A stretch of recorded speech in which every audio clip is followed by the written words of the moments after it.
Budget পিসি কেনার ক্ষেত্রে মনিটরটা কিন্তু খুব গুরুত্বপূর্ণ একটা বিষয়, কারণ বাজেটটা কিন্তু এখানেই অনেকটা ম্যাটার করে। সো সেক্ষেত্রে ম্যাক্সিমাম অনেকেই কিন্তু বাংলাদেশের জাতীয় মনিটর HP M22F চয়েস করে থাকেন।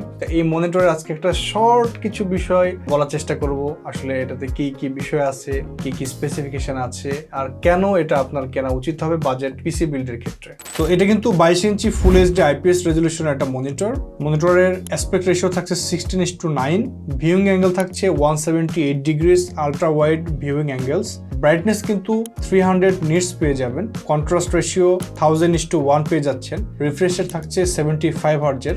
এটা কিন্তু কালার গ্যামোড থাকছে sRGB 99%। আপনারা কিন্তু যারা 100% sRGB চাচ্ছেন, সো 99% sRGB আছে, এটা কিন্তু একটা বুস্ট চয়েস হতে পারে। ভিডিও ফিচার্স হিসেবে কিন্তু এটা লো ব্লু লাইট থাকছে, ফ্রি সিন সাপোর্ট থাকছে, HD CP থাকছে, আর এটা কিন্তু স্পিকার বিল্ট ইন নেই।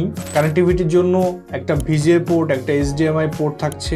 তো হোয়াইট কালারের খুব দারুণ কিন্তু একটা ডিজাইন, দেখতে কিন্তু খুব চমৎকার লাগে, ডেস্কটা থাকলে একটা প্রিমিয়াম ভাইব দেয়। ওয়েট থাকছে 2.2 কেজি, আর এটার সাথে আপনি কিন্তু পাওয়ার অ্যাডাপ্টার সহ ডকুমেন্টেশন বেসিক জিনিসপত্র আপনি পেয়ে যাবেন। আচ্ছা, একটা দারুণ বিষয় হচ্ছে এই মনিটরের ভিতরেই কিন্তু আপনারা HDMI এবং VGA কেবলটা কিন্তু সাথে পেয়ে যাচ্ছেন। সো যাদের বাজেট কিনা 15,000 টাকার আশেপাশে, আপনার একটা বাজেট পিসি বিল্ডের জন্য বা আপনার একটা মনিটর দরকার, আপনি কম বাজেটের মধ্যে টেকসই ভালো পারফরমেন্স দেয় এরকম একটা মনিটর চাচ্ছিলেন, অবশ্যই HP M22F আপনার জন্য বেস্ট একটা চয়েস হতে পারে। নেটন টেক থেকে এটা পারচেস করতে পারছেন মাত্র 15,500 টাকা। এই মুহূর্তে আমরা সব থেকে লোয়েস্ট প্রাইস অফার করছি উইথ অফিসিয়াল ওয়ারেন্টি। সো বিস্তারিত জানতে এবং এই মনিটরটা পারচেস করতে যোগাযোগ করুন আমাদের সঙ্গে।